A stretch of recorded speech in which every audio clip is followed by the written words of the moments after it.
ഈ അടുത്ത് ക്ലിനിക്കിലേക്ക് ഒരു ദമ്പതിമാർ വളരെ ചെറുപ്പക്കാരായിട്ടുള്ള ഒരു ഹസ്ബൻഡും വൈഫ് വരികയുണ്ടായി. അവരുടെ പ്രയാസം അവർക്ക് പറയുന്നതിന് വേണ്ടിയിട്ട് ഒരുപാട് സമയമെടുത്താണ് അവർ എന്നോടത് പറഞ്ഞത്. ഒരു വർഷത്തിലധികമായി അവരുടെ കല്യാണം കഴിഞ്ഞിട്ട് ഈ ഒരു വർഷമായിട്ട് അവരുടെ ലൈംഗിക ബന്ധത്തിൽ പോലും ഏർപ്പെടാൻ അവർക്ക് കഴിഞ്ഞിട്ടില്ല എന്നുള്ളതായിരുന്നു അവരുടെ പ്രശ്നം. ആക്ച്വലി എന്താണെന്ന് ചോദിച്ചാൽ ഈ ഹസ്ബൻഡിന് ഉദാഹരണത്തിലുള്ള ചെറിയ പ്രയാസമായിരുന്നു. നമ്മുടെ പെനിസ് കൃത്യമായിട്ട് ഉദ്ധാരണം നടക്കുന്നില്ല, കൃത്യമായിട്ട് ഇറക്ഷൻ നടക്കുന്നില്ല എന്നുള്ളതാണ് അവരുടെ പ്രയാസം. തുടക്ക സമയത്തൊക്കെ ഉദ്ധാരണം നടക്കുകയും എന്നാൽ ലൈംഗിക ബന്ധത്തിൽ ഏർപ്പെടുന്ന സമയത്ത് ഉദ്ധാരണം അവിടെ നഷ്ടപ്പെടുന്നു, സ്ട്രെങ്ത് കുറയുന്നു, അങ്ങനെ കൃത്യമായിട്ട് വജൈനയിലേക്ക് ഇൻസേർട്ട് ചെയ്യാൻ കഴിയാത്ത ഒരു അവസ്ഥയാണ് അവരുടെ. ആ ഒരു പ്രയാസമാണ് അവർ അഭിമുഖീകരിക്കുന്നത്. ഒരു വർഷമായിട്ട് കുട്ടികളൊന്നും ആയിട്ടില്ല എന്നുള്ള വീട്ടിൽ നിന്നും സമൂഹത്തിൽ നിന്നുള്ള ഒരുപാട് ചോദ്യങ്ങളും ഇതാണ് അവരുടെ മെയിൻ പ്രയാസമായിട്ട് അവർ പറഞ്ഞത്. അതാണ് ഇറക്ടൈൽ ഡിസ്ഫങ്ഷൻ എന്ന് പറയുന്നത്, ED എന്ന് എല്ലാവരും പറയുന്ന ഉദ്ധാരണ പ്രശ്നം. ഇതിന് പ്രധാനമായിട്ടുണ്ടാകുന്നത് ഒന്ന് ലൈംഗിക അസംതൃപ്തിയാണ്. ലൈംഗികമായിട്ട് നമ്മുടെ പങ്കാളിയെ തൃപ്തിപ്പെടുത്താൻ കഴിയില്ല, നമുക്ക് ലൈംഗികപരമായിട്ടുള്ള തൃപ്തി ലഭിക്കുകയില്ല. അതുപോലെ തന്നെ ഒന്നാണ് ഇൻഫെർട്ടിലിറ്റി, കുട്ടികൾ ഉണ്ടാകാനുള്ള സാധ്യത കുറവാണ്, കുട്ടികൾ ഉണ്ടാവാതിരിക്കുന്ന ഒരവസ്ഥ. ഇതൊക്കെയാണ് ഈ ഉദ്ധാരണ പ്രശ്നം കൊണ്ട് സാധാരണയായി കണ്ടുവരുന്നത്. ഞാൻ doctor Hisham Hyder, Wandoor.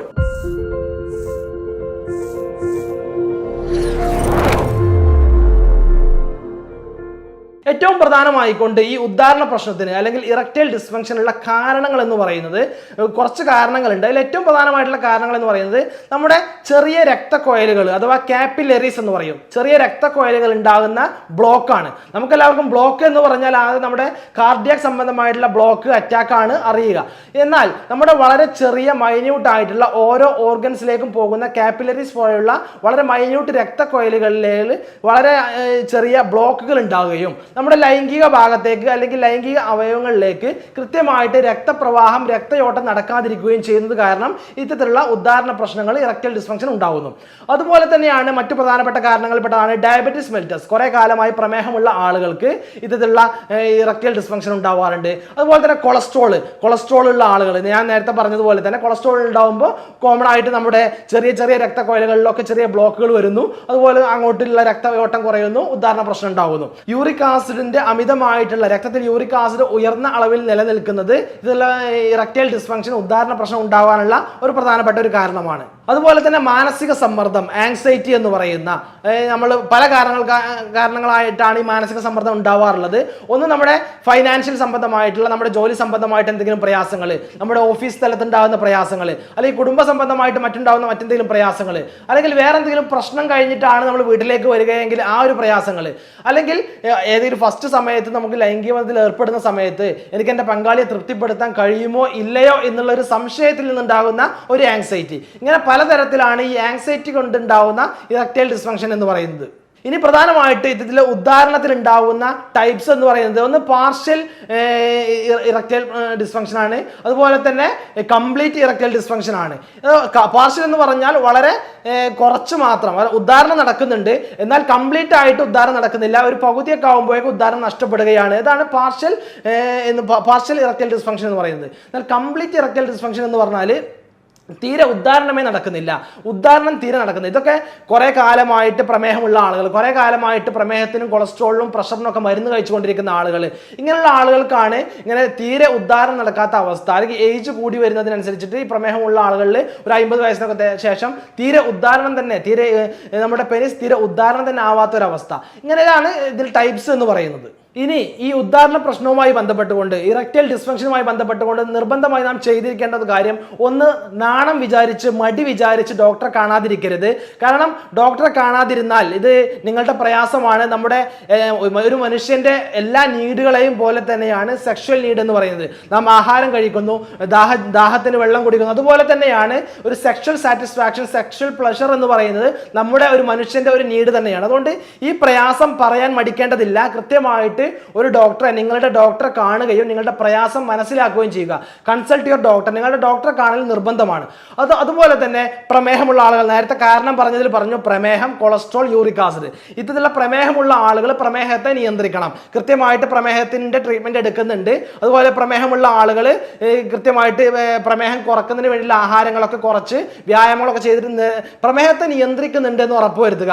Cholesterol ഉള്ള ആളുകൾ, യൂറിക് ആസിഡ് ഉള്ള ആളുകളൊക്കെ അത് ചെക്ക് ചെയ്യുക. അത് ഉണ്ട് എങ്കിൽ അതിനെ കൃത്യമായിട്ട് അതിന് ചികിത്സ ചെയ്യുകയും കൃത്യമായിട്ട് ശ്രദ്ധിക്കേണ്ട കാര്യങ്ങൾ ശ്രദ്ധിച്ച് അത് നിയന്ത്രിക്കുകയും ചെയ്യേണ്ടത് അനിവാര്യമാണ്. അതുപോലെ തന്നെ ഫുഡിൽ, ആഹാരത്തിൽ നാം ശ്രദ്ധിക്കേണ്ട കുറച്ച് കാര്യങ്ങൾ എന്ന് പറയുന്നത്, ഏറ്റവും പ്രധാനമായിക്കൊണ്ട് ആഹാരത്തിൽ നമ്മുടെ നിത്യേന ഉപയോഗിക്കുന്ന fast food, junk food, oily food ഇതെല്ലാം പരമാവധി കുറയ്ക്കുക.